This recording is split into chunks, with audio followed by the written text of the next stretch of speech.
Hello friends, ನಮಸ್ಕಾರ. Welcome to my channel. Friends, ಇವತ್ತು ನಾನು ಸಿಂಪಲ್ಲಾಗಿ ಹೇಗೆ ಬಿರಿಯಾನಿ ಮಾಡೋದು ಹೇಗೆ ಅಂತ ಹೇಳ್ಬಿಟ್ಟು ತೋರಿಸ್ಕೊಡ್ತಾ ಇದ್ದೀನಿ. ತುಂಬಾ ಸಿಂಪಲ್ ಇಂಗ್ರೀಡಿಯೆಂಟ್ಸ್ನ ಯೂಸ್ ಮಾಡಿ ತುಂಬಾ ಟೇಸ್ಟಿಯಾಗಿ ಹೋಟೆಲಲ್ಲಿ ಸಿಗೋ ಥರ ಬಿರಿಯಾನಿನ ನಾವು ಮನೆಯಲ್ಲೇ ಮಾಡ್ಕೋಬೋದು. ಅದಕ್ಕೂ ಮುಂಚೆ ಯಾರೆಲ್ಲ ಫಸ್ಟ್ ಟೈಮ್ ನಾನು ಯೂಟ್ಯೂಬ್ ಚಾನಲ್ನ ನೋಡ್ತಾ ಇದ್ದರೆ ಪ್ಲೀಸ್ ಹೋಗಿ ಸಬ್ಸ್ಕ್ರೈಬ್ ಮಾಡ್ಕೊಳ್ಳಿ, ಪಕ್ಕದಲ್ಲೇ ಬರೋ ಬೆಲ್ ಐಕನ್ನ ಕ್ಲಿಕ್ ಮಾಡಿ. ಬನ್ನಿ ಫ್ರೆಂಡ್ಸ್, ಹೇಗೆ ಮಾಡೋದು ಅಂತ ಮೊದಲಿಗೆ ನೋಡ್ಕೊಳ್ಳೋಣ. ಮೊದಲಿಗೆ ನಾನು ಒಂದು ಮಿಕ್ಸಿ ಜಾರ್ ತೊಗೊಂಡಿದ್ದೀನಿ. 1 ಹಿಡಿಯುವಷ್ಟು ಪುದೀನ ಸೊಪ್ಪು, 1 ಹಿಡಿಯುವಷ್ಟು ಕೊತ್ತಂಬರಿ ಸೊಪ್ಪು, ಒಂದು 10 ರಿಂದ 15 ಹಸಿಮೆಣಸಿನ್ಕಾಯಿ, 1 ಇಂಚಷ್ಟು ಶುಂಠಿ, ಇದಕ್ಕೆ ಒಂದು 4 ರಿಂದ 5 ಟೇಬಲ್ ಸ್ಪೂನಷ್ಟು ಮೊಸರು ಹಾಕ್ಕೊಂಡು ಪೇಸ್ಟ್ ಮಾಡ್ಕೊಬರೋಣ. ನೋಡಿ, ಪೇಸ್ಟ್ ಈ ಥರ ಆಗಿದೆ. ಇದನ್ನು ಪಕ್ಕಕ್ಕೆ ತಿಟ್ಕೊಳ್ಳಿ. ನಂತರ ಈ ಗ್ಲಾಸಲ್ಲಿ ನಾನು 5 ಗ್ಲಾಸಷ್ಟು ಅಕ್ಕಿ ತೆಗೆದು ಆಲ್ರೆಡಿ ಇಟ್ಟಿದ್ದೀನಿ. ಇದು ರೈಸ್ನ ತೊಗೊಂಡಿದ್ದೀನಿ ನಾನು. ಇದನ್ನು ಸ್ವಲ್ಪ ಹೊತ್ತು ನೆನೆಸಿಟ್ಬಿಡೋಣ. ನಂತರ ಇಲ್ಲಿ ಒಂದು ಕುಕ್ಕರ್ ತೊಗೊಂಡಿದ್ದೀನಿ. ಕುಕ್ಕರ್ ಬಿಸಿಯಾದ ನಂತರ ಒಂದು 100 ಗ್ರಾಮಷ್ಟು ಎಣ್ಣೆ ಹಾಕ್ಕೊಂಡಿದ್ದೀನಿ. ಎಣ್ಣೆ ಹಾಕಿದ ನಂತರ ಪಲಾವ್ ಎಲೆ, ಮರಾಠಿ ಮೊಗ್ಗು, ಚಕ್ಕೆ, ಲವಂಗ, ದಾಲ್ಚಿನ್ನಿ, ಇಡೀ ಗರಂ ಮಸಾಲ ಸ್ಪೈಸಸ್ನ ಎಣ್ಣೆ ಒಳಗಡೆ ಹಾಕ್ಕೊಂಡು ಸ್ವಲ್ಪ ಹೊತ್ತು ಫ್ರೈ ಮಾಡ್ಕೊಳ್ಳೋಣ. ಫ್ರೈ ಮಾಡ್ಕೊಂಡ ನಂತರ 2 ದೊಡ್ಡ ಸೈಜ್ ಈರುಳ್ಳಿನ ನಾನು ಸಣ್ಣದಾಗಿ ಕಟ್ ಮಾಡಿ ಹಾಕ್ಕೊಂಡಿದ್ದೀನಿ. ಈರುಳ್ಳಿನ ಸ್ವಲ್ಪ ನೀಟಾಗಿ ಫ್ರೈ ಮಾಡ್ಕೋಬೇಕು. ನೋಡಿ, ಇವಾಗ ಇದು ಫ್ರೈ ಆಗಿದೆ. ಇದಕ್ಕೆ ನಾನು ಚಿಕನ್ನ ಹಾಕೋಣ. ಇದನ್ನು ಇವಾಗ ಹಾಕಿದ ನಂತರ ನಾವು ಒಂದೊಳ್ಳೆ ಮಿಕ್ಸ್ ಕೊಡೋಣ. ನಾವು ಇಡೀ ಗರಂ ಮಸಾಲ ಸ್ಪೈಸಸ್ನ ಹಾಕಿರ್ತೀವಲ್ಲ, ಸ್ಪೈಸಸ್ಸು ಫ್ಲೇವರ್ ಕೂಡ ಚಿಕನ್ಗೆ ಹಿಡಿಯೋ ಥರ ನಾವಿಲ್ಲಿ ಫ್ರೈ ಮಾಡ್ಕೊಳ್ಳೋದ್ರಿಂದ ಬಿರಿಯಾನಿ ಟೇಸ್ಟ್ ಕೂಡ ಚೆನ್ನಾಗಿರುತ್ತೆ. ಫ್ರೆಂಡ್ಸ್, ನೀವು ಯಾರೆಲ್ಲ ಫಸ್ಟ್ ಟೈಮ್ ನನ್ನ ಚಾನಲ್ಗೆ ವಿಸಿಟ್ ಮಾಡಿದರೆ ಪ್ಲೀಸ್ ಹೋಗಿ ಸಬ್ಸ್ಕ್ರೈಬ್ ಮಾಡ್ಕೊಳ್ಳಿ, ಪಕ್ಕದಲ್ಲೇ ಬರೋ ಬೆಲ್ ಐಕನ್ನ ಕ್ಲಿಕ್ ಮಾಡಿ.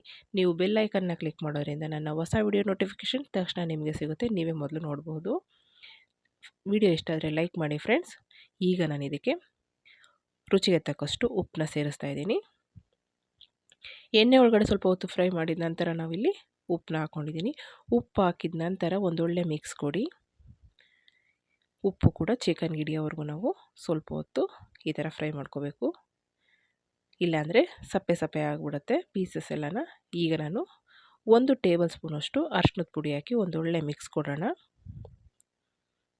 ಇದು ಇವಾಗ ಮಿಕ್ಸ್ ಆಗಿದೆ. ಇದಕ್ಕೆ ನಾನು ಇವಾಗ ರುಬ್ಬಿಟ್ಟಂಥ ಮಸಾಲೆನ ಸೇರಿಸ್ಕೊತಾ ಇದ್ದೀನಿ. ರುಬ್ಬಿಟ್ಟಂಥ ಮಸಾಲೆ ಹಾಕಿದ ನಂತರ ಮಸಾಲೆಯಲ್ಲಿರೋ ಹಸಿ ವಾಸನೆ ಹೋಗೋವರೆಗೂ ನಾವಿಲ್ಲಿ ಫ್ರೈ ಮಾಡಬೇಕು.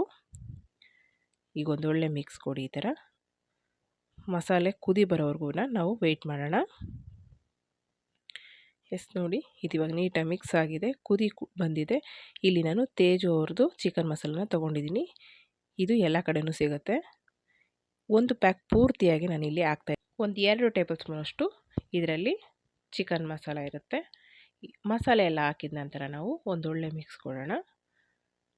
ಮಿಕ್ಸ್ ಕೊಟ್ಟ ನಂತರ ಒಂದು 3 ಟೇಬಲ್ ಸ್ಪೂನಷ್ಟು ಕೊತ್ತಂಬರಿ ಸೊಪ್ಪು, ಒಂದು 3 ಟೇಬಲ್ ಸ್ಪೂನಷ್ಟು ಪುದೀನ ಸೊಪ್ಪನ್ನ ನಾನು ಕಟ್ ಮಾಡಿ ಸೇರಿಸ್ಕೊಂಡಿದ್ದೀನಿ. ನೀವು ಬೇಕಂದರೆ ಹಾಕಿ, ಇಲ್ಲ ಸ್ಕಿಪ್ ಕೂಡ ಮಾಡ್ಬೋದು. ಹಾಕಿದ್ರೆ ಟೇಸ್ಟ್ ಚೆನ್ನಾಗಿರುತ್ತೆ. ಈಗ ಒಂದು 1/4 ಲೀಟ್ರಷ್ಟು ಮೊಸರನ್ನ ನಾನು ಇಲ್ಲಿ ಸೇರಿಸ್ಕೊತಾ ಇದ್ದೀನಿ. ಮೊಸರು ಹಾಕಬೇಕಾದ್ರೆ ಫ್ಲೇಮ್ನ ಪೂರ್ತಿಯಾಗಿ ನೀವು ಕಡಿಮೆ ಮಾಡ್ಕೋಬೇಕು. ಕಡಿಮೆ ಮಾಡಿಕೊಂಡು ಮೊಸರು ಹಾಕಿ ಈ ಥರ ನೀವು ಟರ್ನ್ ಮಾಡ್ತಾನೆ ಇರಬೇಕಾಗುತ್ತೆ. ಇಲ್ಲಾಂದರೆ ಮೊಸರು ಹೊಡೆದೋಗೋ ಚಾನ್ಸಸ್ ಇರುತ್ತೆ, ಬಿರಿಯಾನಿ ಟೇಸ್ಟ್ ಚೆನ್ನಾಗಿರಲ್ಲ. ನೋಡಿ, ಈ ಥರ ನೀಟಾಗಿ ಮಿಕ್ಸ್ ಮಾಡ್ಕೊಳ್ಳಿ. ಇದು ಇವಾಗ ಮಿಕ್ಸ್ ಆಗಿದೆ. ಇದಕ್ಕೆ ನಾನು ಆಲ್ರೆಡಿ ಬಿಸಿ ಇಟ್ಟಿದ್ದೆ ನೀರನ್ನ, ಆ ನೀರನ್ನ ಇಲ್ಲಿ ಸೇರಿಸ್ಕೊತಾ ಇದ್ದೀನಿ. ನಾನು ಯಾವ ಗ್ಲಾಸಲ್ಲಿ ಅಕ್ಕಿ ತೊಗೊಂಡಿದ್ದೆ ನೋಡಿ, ಅದೇ ಗ್ಲಾಸಲ್ಲಿ ನಾನು 10 ಗ್ಲಾಸಷ್ಟು ನೀರನ್ನ ಬಿಸಿ ಇಟ್ಟಿದ್ದೆ. ಇಲ್ಲಿ ಒಂದು 4 ರಿಂದ 5 ಹಸಿಮೆಣಸಿನಕಾಯಿನ ಉದ್ದುದ್ದಾಗಿ ಕಟ್ ಮಾಡಿ ಹಾಕ್ಕೊಂಡಿದ್ದೀನಿ. ಈಗ ನಾನು ಇದಕ್ಕೆ ರೈಸ್ನ ಆ್ಯಡ್ ಮಾಡ್ತಾಯಿದ್ದೀನಿ. ಕುದಿ ಬಂದ ನಂತರನೇ ನೀವು ರೈಸ್ನ ಆ್ಯಡ್ ಮಾಡಬೇಕು, ಇಲ್ಲಾಂದರೆ ಮಸಾಲೆ ಒಂದು ಕಡೆ ಮತ್ತು ರೈಸ್ ಒಂದು ಕಡೆ ಆಗಿಬಿಡುತ್ತೆ. ಹಾಗಾಗಿ ಇವಾಗ ನಾನು ರೈಸ್ನ ಆ್ಯಡ್ ಮಾಡಿದ ನಂತರ ಒಂದೊಳ್ಳೆ ಮಿಕ್ಸ್ ಕೊಡಿ. ರೈಸು ಮತ್ತು ಮಸಾಲೆ ಎರಡೂ ನೀಟಾಗಿ ಮಿಕ್ಸ್ ಆಗಬೇಕು. ಇದು ಇವಾಗ ಮಿಕ್ಸ್ ಆಗಿದೆ. ನಾನಿಲ್ಲಿ ಟೊಮೊಟೊ ಯೂಸ್ ಮಾಡಿಲ್ಲ ಫ್ರೆಂಡ್ಸ್, ಒಂದು 2 ನಿಂಬೆಹಣ್ಣು ಹಾಕ್ಕೋತಾ ಇದ್ದೀನಿ. ಟೇಸ್ಟು ಚೆನ್ನಾಗಿರುತ್ತೆ. ನೀವು ಒಂದ್ಸರಿ ಟ್ರೈ ಮಾಡಿ. ನಾನು ಆಲ್ರೆಡಿ ತುಂಬ ಥರ ಬಿರಿಯಾನಿ ರೆಸಿಪಿಗಳನ್ನ ನನ್ನ ಚಾನಲಲ್ಲಿ ಆಲ್ರೆಡಿ ಅಪ್ಲೋಡ್ ಮಾಡಿದ್ದೀನಿ. ನೀವು ಇನ್ನೂ ಯಾರೆಲ್ಲ ನೋಡಿಲ್ಲ ಹೋಗಿ ನನ್ನ ಚಾನಲಲ್ಲಿ ಸಿಗುತ್ತೆ, ಚೆಕ್ಔಟ್ ಮಾಡಿ. ಫ್ರೆಂಡ್ಸ್, ವಿಡಿಯೋ ನೋಡ್ತಾರ ಪ್ಲೀಸ್ ಸಬ್ಸ್ಕ್ರೈಬ್ ಮಾಡ್ಕೊಳ್ಳಿ, ಸಪೋರ್ಟ್ ಮಾಡಿ. ನೋಡಿ, ಇವಾಗ ನಾನು 2 ನಿಂಬೆಹಣ್ಣನ್ನ ಪೂರ್ತಿಯಾಗಿ ಹಾಕ್ಕೋತಾ ಇದ್ದೀನಿ. ನಿಂಬೆಹಣ್ಣು ಹಾಕೋದ್ರಿಂದ ಟೇಸ್ಟು ಸೂಪರಾಗಿ ಬರುತ್ತೆ ಫ್ರೆಂಡ್ಸ್. ಇಲ್ಲೇ ನೀವು ಟೊಮೊಟೊ ಹಾಕೋ ನೆಸೆಸಿಟಿನೇ ಇರಲ್ಲ.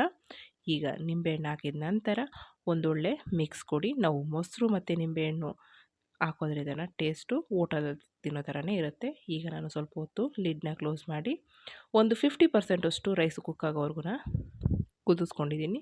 ನೋಡಿ ಇವಾಗ ಒಂದು 50% ಅಷ್ಟು ಕುಕ್ ಆಗಿದೆ. ಈಗ ಒಂದು ಒಳ್ಳೆ ಮಿಕ್ಸ್ ಕೊಟ್ಟ ನಂತರ ನೀವು ಈ ಥರ ಲಿಡ್ನ ಕ್ಲೋಸ್ ಮಾಡಿಬಿಟ್ಟು ಯಾವುದೇ ಒಂದು ಭಾರದ ವಸ್ತುನ ಮೇಲಿಟ್ಟರೆ ಸಾಕು, ದಮ್ ಕಟ್ಟೋ ಥರ ಆಗುತ್ತೆ.